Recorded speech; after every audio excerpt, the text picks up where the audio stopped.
আমি এই জায়গায় কষ্ট পেয়েছি। শোনেন, আজকে মজা নিচ্ছেন, ট্রল করছেন, করেন, এটা আপনার দিকেও আসবে ইনশাআল্লাহ, দেখে নিন। কারণ এটা শুধু আমাকে উদ্দেশ্য করা নয়, এর উদ্দেশ্য হচ্ছে পুরো ওয়াজ মাহফিল এবং আলেম ওলামা এবং পুরো কমিউনিটিকে বিতর্কিত করা। আপনার উচিত ছিল নিজের ভাইয়ের পাশে এসে দাঁড়ানো, আপনি উল্টা মজা নিয়েছেন। এগুলো আল্লাহর আরশ পর্যন্ত পৌঁছে গেছে ইনশাআল্লাহ। আল্লাহ পাক অচিরেই এর ফলাফল নাযিল করবে ইনশাআল্লাহ। একটা ন্যাশনাল নিউজ যদি প্রচার করতে চান, আপনাকে পক্ষে বিপক্ষের কথা নিতে হবে না? একটা ন্যাশনাল নিউজ প্রচার করবেন, তাহলে বাদী বিবাদী উভয়ের কথা শুনতে হবে না? এই হলুদ সাংবাদিকতা, টোটালি হলুদ সাংবাদিকতা।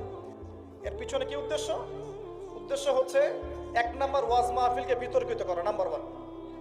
এক নাম্বার উদ্দেশ্য ওয়াজ মাহফিলের যে চলমান সিলসিলা বাংলার মাটিতে চলছে, এই চলমান সিলসিলাকে বিতর্কিত করা একটা প্রধান উদ্দেশ্য, এক নাম্বার। দুই নাম্বার, ওয়াজ মাহফিলের যেসব বক্তাদের মাহফিলে বেশি মানুষ আসে, এই বক্তাদেরকে জাতির সামনে এই বিতর্কিত করে উপস্থাপন করা। দুই নাম্বার। তিন নাম্বার, আপনি যদি একজন বক্তা বা আলেমকে বিতর্কিত করতে চান, দুইটা ইস্যু লাগবে আপনার। এক, নারী কেলেঙ্কারি, দুই, অর্থের কেলেঙ্কারি। মারো খেলাম আমরা, জুলুমের শিকার হলাম আমরা, আর উল্টা আমাদেরকে টাকার মতো ছোট্ট একটা বিষয়কে কেন্দ্র করে আমাদেরকে জাতির সামনে অপমানিত করা হচ্ছে। কত টাকা নেবেন? টাকার জন্য যদি আমরা মাহফিল করতাম, আজকে 10 তলা বাড়ি থাকতো। একদিনে চাইলে আমি 10টা মাহফিল করতে পারতাম। টাকার জন্য যদি আমরা কাজ করতাম, দিনের কাজ, তাহলে আমার নামে শত শত বিঘা জমি থাকতো। আমি আল্লাহর বান্দা, আল্লাহর জমিনে বেঁচে আছি কারাগারের জীবনে, আমার 100 কোনো জমি নাই পৃথিবীতে, 100 না, আল্লাহর কসম করে বলতেছি। আমার দুইটা পরিবার ভাড়া থাকি আমরা, প্রত্যেক মাসে ভাড়ার টাকা গুনতে হয় আমাদেরকে। টাকা পয়সা দিয়ে মাহফিল কিনে নিয়েছে। আমাদের নাম্বার ফেসবুকে available, WhatsApp number available. Phone করে তো বলতে পারতেন যে ভাই আসলে কি হয়েছিল ঘটনা। তার মানে বোঝা যায় এর পিছনে একটা গভীর ষড়যন্ত্র আছে। ষড়যন্ত্র এক নাম্বার, আলেম ওলামাদের অবস্থা কিন্তু দেশে ভালো নয়। ষড়যন্ত্র এক নাম্বার হচ্ছে হকপন্থী আলেম ওলামাদেরকে সমাজ থেকে মাইনাস করে দেওয়া, একটা উদ্দেশ্য এক। দুই নাম্বার, ওয়াজ মাহফিলকে বিতর্কিত করা, একটা উদ্দেশ্য। তিন নাম্বার, যেসব বক্তাদের ওয়াজ মাহফিলে বেশি মানুষ আসছে, জনগণ শুনছে, আমল করছে, ইসলামের একটা ফ্লো সৃষ্টি হচ্ছে, এই মানুষদেরকে সমাজে বিতর্কিত করে দেওয়া। এবং এই কাজগুলোর মধ্য দিয়ে কারা তাদের এজেন্ডা বাস্তবায়ন করছে আপনারা খুব ভালো করে খেয়াল করেন। আর কিছু আছে চিলে কান নিল টাইপের মানুষ, যা দেখবে অনলাইনে, যা আসবে দেদারসে প্রচার করা শুরু করবে। তুমি যে মিডিয়া, তুমি যে ফেসবুকে ইউটিউবিং করছো, ফেসবুকিং করছো, কখনো কি আমাকে জিজ্ঞেস করেছিলা, আমাদেরকে জিজ্ঞেস করেছিলা ভাই কি হয়েছে আপনাদের সাথে? তুমি এক পক্ষের কথা শুনে গালিগালাজ করছো, চরিত্র নিয়ে কথা বলছো, টাকার কেলেঙ্কারি দিচ্ছ। তোমাদের জন্য দুইটা নসিহত করে শেষ করবো, জাস্ট দুইটা। এক, নবী সাল্লাল্লাহু আলাইহি ওয়াসাল্লাম বলেছেন, কাফা বিল মারই কাযিবান ওয়া হুয়া ইয়াকুলু কুল্লামা সামিআ। কোন ব্যক্তির মিথ্যাবাদী হওয়ার জন্য এতটুকুই যথেষ্ট যে সে যা শুনবে যাচাই বাছাই না করে তা প্রচার করা শুরু করবে। এক। দুই নাম্বার, রাসূল সাল্লাল্লাহু আলাইহি ওয়াসাল্লামকে আল্লাহ পাক বলেছেন, ইয়া আইয়ুহাল্লাযীনা আমানু, হে মুমিনগণ, আপনারা খুব ভালো করে শুনেন, ইন জাআকুম ফাসিকুম বিনাবাইন ফাতাবায়ানু। কোন ফাসিক, পাপাচারী কোন ফাসিক যদি কোনো সংবাদ নিয়ে আসে, সেটা বিশ্বাস করার আগে অবশ্যই যাচাই বাছাই করে নিন, না হলে আন তুসিবু কওমান বিজাহালা ওয়া তুসবিহু আলা মা ফাআলতুম নাদিমিন। না হলে তোমরা অজ্ঞতাবশত এমন পদক্ষেপ নিয়ে ফেলবে যার ফলশ্রুতিতে তোমাদেরকে অনুতপ্ত হতে হবে। আর সবচেয়ে কষ্ট পেয়েছি আমি এখানে যে কিছু আলেম ওলামাও এর পক্ষে সাফাই গাওয়া শুরু করেছে।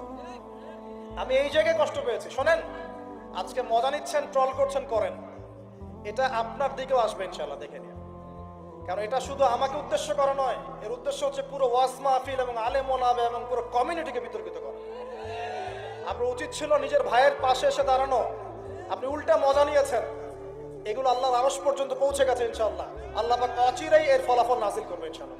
শুধু এতটুকু বলছি, আল্লাহর কাছে হাত তুলে দোয়া করছে, আল্লাহুম্মা ইন্না নাজআলুকা ফি নুহুরিহিম ওয়া নাউযু বিকা মিন শুরুরিহিম। আল্লাহুম্মা আকফিনিহিম বিমা শি'তা, আল্লাহুম্মা মুনজিলাল কিতাব ওয়া সারি'আল হিসাব, ইহজিমিল আহজাব, আল্লাহুম্মা ইহজিমহুম ওয়া জালজিলহুম। এই দোয়ার অর্থ যারা বুঝবেন জেনে নিয়েন যে আমি কি দোয়াটা করছি। আমি আল্লাহর কাছে দোয়া করছি, আল্লাহ পাক সত্যের পক্ষে থাকেন, মিথ্যার বিপক্ষে থাকেন। এখানে ইসলামের বদনাম হয়েছে, আলেমের বদনাম হয়েছে, এবং আল্লাহর দ্বীনের দায়ীদের গায়ে আঘাত এসেছে, ইউটিউবারদেরকে আঘাত করা হয়েছে, এবং মিথ্যা প্রপাগান্ডা চালিয়ে চরিত্র হনন করা হয়েছে। আল্লাহর কাছে দোয়া করছি আল্লাহ পাক যেন একাই এই জালেমদের বিরুদ্ধে আমাদের পক্ষে যথেষ্ট হয়ে যান ইনশাআল্লাহ। আমরা দোয়া করছি আল্লাহ পাক যেন এদের এবং আমাদের মাঝখানে ফয়সালাকারী হিসেবে আল্লাহ পাকই যথেষ্ট থাকেন ইনশাআল্লাহ। আল্লাহুম্মা মুনজিলাল কিতাব, আল্লাহ পাক কিতাব নাজিলকারী, সারিআল হিসাব, দ্রুত হিসাব গ্রহণকারী, ইহজিমিল আহজাব, এই জালেমদের এই দলটাকে আল্লাহ পাক ভেঙে দিবেন ইনশাআল্লাহ। আল্লাহুম্মা জালজিলহুম, আল্লাহুম্মা হযিমহুম ওয়া জালজিলহুম, আল্লাহ পাক এদেরকে বিধ্বস্ত করবেন, এদের পাগুলোকে ভূমিকম্পের মতো কাঁপিয়ে দিবেন ইনশাআল্লাহ তাআলা। নবী সাল্লাল্লাহু আলাইহি ওয়াসাল্লাম, লাস্ট কথা, নবী সাল্লাল্লাহু আলাইহি ওয়াসাল্লামের উপর অত্যাচার আসলে তিনি দুই রকম সুন্নত দেখিয়েছেন। এক, তিনি মাফ করে দিয়েছেন, যদি ওরা ক্ষমা চাইতো আমি মাফ করে দিতাম। আল্লাহ রাসূল একটা সুন্নাত, তিনি বদদোয়া করেছেন, হাত তুলে তুলে বদদোয়া করেছেন, আল্লাহ অমুককে দেখে নিও, তমুককে দেখে নিও, তমুককে দেখে নিও। আজকে আমি মাজলুম, আমরা মাজলুম, শুধু সেই বদদোয়া আল্লাহর কাছে করছি। অচিরেই দেখে নেবেন তাদের কি পরিণত হয় ইনশাআল্লাহ। আমরা কিচ্ছু করবো না, কিচ্ছু বলবো না, আল্লাহর পক্ষ থেকে কি ফয়সালা হয় খালি দেখে নিন ইনশাআল্লাহ। কারণ আল্লাহর দিনের শত্রুতা করে, দিনের দায়ীদের সাথে, আলেমদের সাথে শত্রুতা করে কোনো জালেম, কোনো ফেরাউন, নমরুদ এই দুনিয়াতে টিকতে পারে নাই, আগামীতেও পারবে না ইনশাআল্লাহ তাআলা। আর কিছু বলার মতো মন মানসিকতা আমার নাই। আপনাদের জন্য দোয়া করবো এবং অনুরোধ করবো যে আল্লাহর ওয়াস্তে এই বিভ্রান্তির যুগে এক পেশে মনোভাব রাখবেন না, সত্য মিথ্যা যাচাই করবেন, তারপরে আপনি বিশ্বাস করবেন ইনশাআল্লাহ তাআলা। আর বিশ্বাস করবেন আল্লাহর পথে দায়ী, আলেম, মুহাদ্দিস, মুফতিরা কোনোদিনও দিনের অকল্যাণে কোনো কাজ করে না ইনশাআল্লাহ। আল্লাহ রাব্বুল আলামিন আমাদের সবাইকে পবিত্র কোরআন এবং সহিহ হাদিসগুলো অনুযায়ী আমল করার তৌফিক দান করুন, নবীর সুন্নাহগুলো মেনে চলার তৌফিক দান করুন, এবং আমাদের মাঝে যত ইখতিলাফ আল্লাহ পাক দূর করে দিন, এবং দৃশ্যমান অদৃশ্যমান সমস্ত রকম ইসলামের শত্রু থেকে আল্লাহ পাক আমাদেরকে হেফাজত করুন। আমিন।